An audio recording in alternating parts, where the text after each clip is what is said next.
Buenas tardes, mi nombre es Carmen Colmenares y a continuación le voy a exponer un caso clínico correspondiente a la asignatura Intervención Clínica que curso en la Universidad de Yacambú. Se trata de una paciente femenina de 35 años que acude a la consulta ya que durante casi 9 años ha presentado una sintomatología que no ha podido controlar y que la mantiene muy ansiosa y preocupada ya que piensa que puede estar padeciendo de una afección cardíaca. Ella manifiesta que se siente muy ansiosa ya que tiene problemas de salud muy frecuentes, le parece que puede estar sufriendo una enfermedad cardíaca, ya que varias veces al mes tiene unas crisis donde siente mareos, aumento de los latidos del corazón, dolor en el pecho, dificultad para respirar, comienza a sudar y a temblar, tiene hormigueos en el brazo izquierdo y le parece que puede morir de un ataque al corazón. Tiene miedo de estar lejos de su casa o en lugares donde no pueda ser asistida por un médico. Evita acudir a sitios con aglomeración de personas como centros comerciales, supermercados, o utilizar el metro y otros lugares en los cuales no puede escapar fácilmente. También se siente regularmente deprimida, inquieta, insegura por no saber lo que le está pasando y tiene dificultades para concentrarse y para conciliar el sueño. Refiere que esta sintomatología comenzó después que nació su único hijo y le pasa unas 4 o 5 veces al mes durante unos 15 a 20 minutos. Por esta razón ha asistido a los servicios de emergencia de instituciones de salud donde le han practicado electrocardiogramas pero no se han encontrado anormalidades.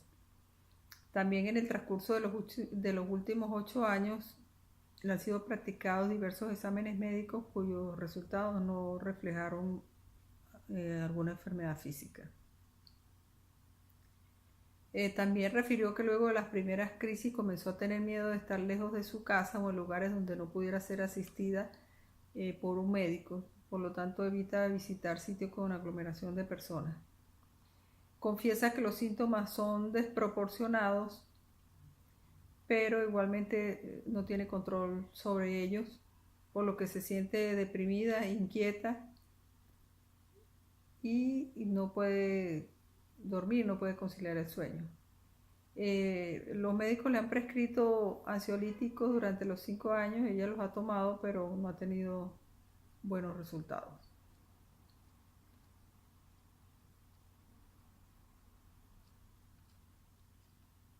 Como acontecimientos previos hay que resaltar que la paciente es la mayor de 2 hijos, su hermano es menor que ella 5 años y se desempeña como profesor de matemáticas. Su papá trabaja como electricista y su madre era maestra de preescolar. La paciente empezó a estudiar contaduría en la universidad, pero por los problemas referidos se retiró y hizo un curso de asistente contable. A los 24 años contrajo matrimonio con un arquitecto 8 años mayor que ella y a los 2 años tuvo a su hijo. Motivado a estas crisis que le dan, trabaja desde su casa para una firma de contadores donde se siente un poco más segura ya que no tiene que salir a la calle. Durante su infancia solía resfriarse a menudo, se quejaba de dolores de estómago y tensión muscular en el cuello y en la espalda, pero los exámenes médicos nunca revelaron algún tipo de enfermedad ni mal funcionamiento cardíaco. Su embarazo transcurrió sin complicaciones. Desde niña le tuvo miedo a viajar en aviones y le costó mucho trabajo aprender a manejar vehículos. Tiende a sentirse inferior a los demás y es insegura. Se deprime cuando recibe críticas o algo le sale mal y su humor es inestable.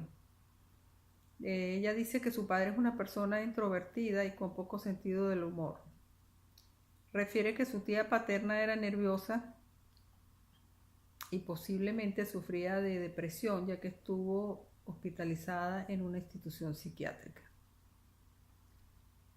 Las técnicas de evaluación utilizadas para este caso fueron la observación, la anamnesis, el examen mental, la entrevista semiestructurada y unos test psicológicos, como son el test de expresión de Beck, la escala de pánico y agorafobia y el inventario de situaciones y respuestas de ansiedad.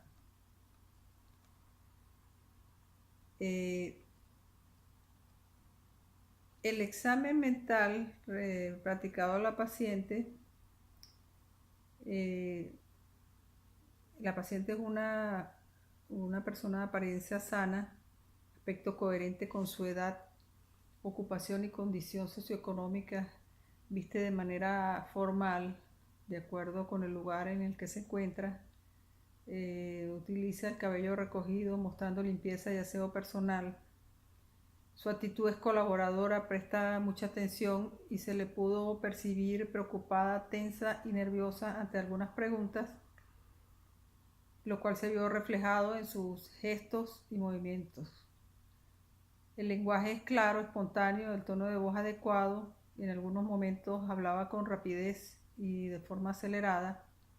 Su pensamiento es coherente, aunque presenta algunas ideas equivocadas, producto de su sintomatología, de temor a los espacios abiertos, su orientación autopsíquica y alopsíquica, memoria, inteligencia, sensopercepción e introspección normal.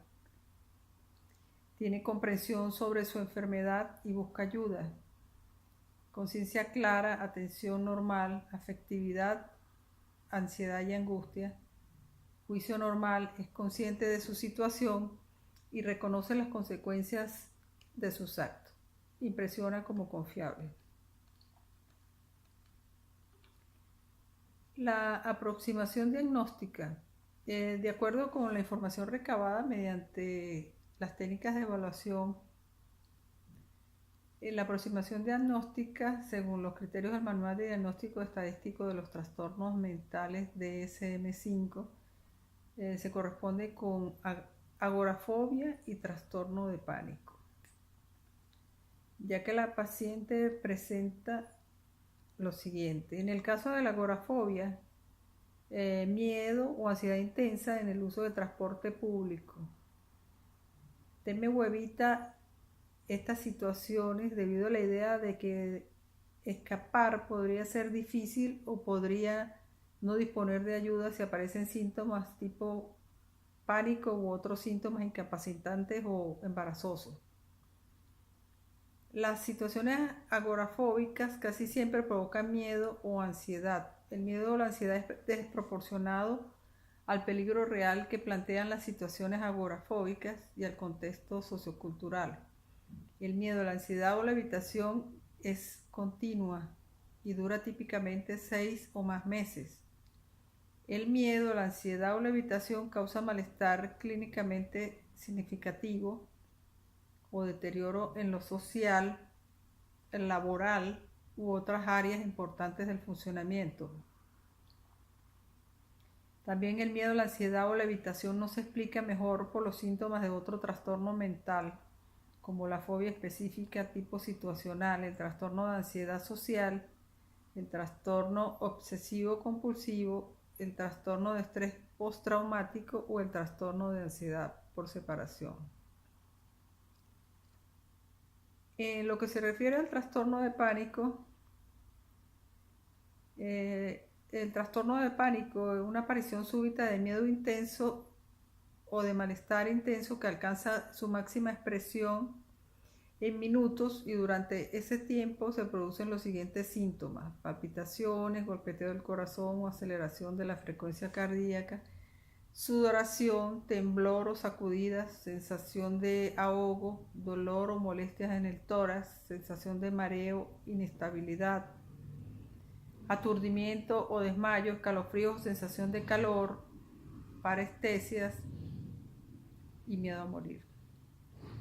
Al menos uno de los ataques le han seguido un mes o más de inquietud o preocupaciones continuas acerca de otros ataques de pánico o de sus consecuencias. por ejemplo, la pérdida del control o tener un ataque al corazón. Los ataques de pánico no se deben al consumo de medicamentos u otras sustancias, a una enfermedad ni a otro trastorno relacionado con la salud mental, como fobia social o trastorno obsesivo compulsivo. Y las situaciones en las que se experimentan los ataques de pánico son inesperadas, no relacionadas con estímulos ambientales. Por otra parte, los resultados de los instrumentos de evaluación fueron los siguientes. En el test de expresión de Beck, de acuerdo con el puntaje arrojado, el cual fue de 15 puntos, se considera que la paciente posee un ligero trastorno emocional debido a su ubicación dentro de los parámetros utilizados para medir la severidad de una depresión. En la escala de pánico y agorafobia, las puntuaciones obtenidas por la paciente en este cuestionario fueron: en la subescala ataques de pánico, 8. En la subescala evitación agorafóbica, 8. En la ansiedad anticipatoria, 7. En la incapacidad de deterioro funcional, 6. Y en la subescala preocupaciones por la salud, 6, para una puntuación de gravedad total de 35, siendo la máxima puntuación 52, lo cual evidencia una considerable gravedad del trastorno de pánico y agorafobia. En el inventario de situaciones de respuestas de ansiedad, las puntuaciones obtenidas por la paciente se sitúan en un centil 95 en lo referente al total o nivel de rasgo de ansiedad. En cuanto a las respuestas cognitivas como fisiológicas y motoras, presenta un nivel de ansiedad severo. En las áreas situacionales o rasgos específicos, presenta un nivel de ansiedad extrema. En la ansiedad interpersonal, la ansiedad es tipo moderado. En la ansiedad fóbica obtiene una ansiedad severa. Y finalmente, en la ansiedad ante situaciones habituales o de la vida cotidiana, puntúa como ansiedad severa. Entonces, de acuerdo con estos criterios del instrumento, se incluyen dentro del criterio de ansiedad severa sus puntuaciones. La intervención o tratamiento psicológico, de acuerdo a la escuela cognitivo-conductual, se basó en 7 objetivos. Uno de los objetivos terapéuticos es facilitar la comprensión de la ansiedad y el pánico por parte de la paciente. La técnica empleada fue la psicoeducación, en una explicación detallada sobre qué es la ansiedad, cómo se manifiesta, en qué consiste el trastorno de pánico y la agorafobia, y el porqué de las sensaciones corporales que experimenta son inofensivas. Esta psicoeducación se dio en la primera y segunda sesión. El segundo objetivo terapéutico es eliminar los pensamientos catastróficos y la ansiedad anticipatoria. La técnica psicoterapéutica empleada es la reestructuración cognitiva, que es la identificación y modificación de los pensamientos catastrofistas respecto a de las sensaciones fisiológicas y las condiciones que subyacen a la ansiedad. Por ejemplo, sobre el temor a sufrir de un infarto, el tipo de preguntas que se le hacen a la paciente serían: ¿cuántas veces te has sentido como si fueras a tener un infarto? ¿Y cuántas veces has llegado a tenerlo realmente? Otro tipo de pregunta pudiera ser: ¿cuántas veces has ido a emergencias a hacerte un electrocardiograma y cuántas veces ese electro ha dicho que podías estar teniendo un infarto? La reestructuración cognitiva, esta técnica se empleó en varias sesiones, de la sesión 2 a la 10. Otro objetivo terapéutico, el tercero, es enfocar la atención hacia estímulos externos al propio cuerpo. mediante las técnicas de distracción y entrenamiento atencional, que significa situar el foco de atención fuera de uno mismo para disminuir los síntomas corporales de la ansiedad, como por ejemplo contar objetos, colores, describir texturas, escuchar sonidos, etc. Estas técnicas se utilizaron desde la sesión 3 a la 10. Un cuarto objetivo fue modificar el diálogo interno del paciente por afirmaciones más positivas, realistas y adaptativas. La técnica fue entrenamiento en autoinstrucciones, mediante el modelado para planificar la exposición en vivo. Por ejemplo, voy a entrar a la estación del metro, esperaré en el andén hasta que llegue mi vagón y tomaré el tren. Y motivar la conducta. Tengo estrategias para conseguirlo y lo haré bien. Estas técnicas se utilizaron en las sesiones de las 4 a las 10. Otro objetivo terapéutico fue reducir los síntomas fisiológicos de la ansiedad. Para esto se utilizó la técnica del entrenamiento de respiración abdominal y la relajación muscular progresiva de Jacobson, mediante ejercicios de tensión y relajación para reducir los niveles de activación fisiológica. Esas técnicas se emplearon desde la sesión 4 hasta la sesión 10. El sexto objetivo terapéutico fue eliminar la conducta de evitación agorafóbica. La técnica empleada es la desensibilización sistemática, que significa afrontar de modo gradual las situaciones temidas con el objetivo de exponerse a ellas y desconfirmar las creencias catastrofistas acerca de la peligrosidad de las sensaciones corporales. La exposición se llevó a cabo de forma gradual, comenzando por aquellas situaciones menos ansiógenas de la jerarquía. Esta técnica se utilizó de la sesión 5 a la 10. Por último, el último objetivo terapéutico es prevenir las recaídas.